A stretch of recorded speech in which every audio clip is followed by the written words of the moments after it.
চলে এলাম একটা ইলিশের রেসিপি নিয়ে।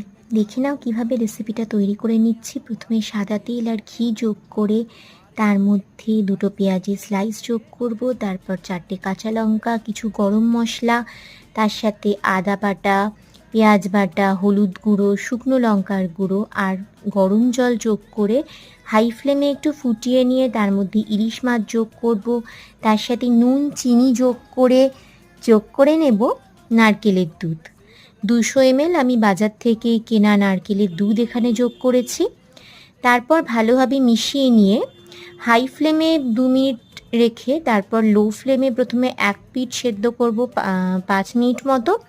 তারপর আবার উল্টো পিঠটা উল্টে দিয়ে আমি আবারও 5 মিনিট মতো লো ফ্লেমে ঢাকা দিয়ে সেদ্ধ করে নেব। তারপর গন্ধরাজ লেবুর রস যোগ করে নিয়ে 2 থেকে 3 মিনিট মিডিয়াম ফ্লেমে রেখে নিলেই তৈরি আমাদের আজকের ইলিশের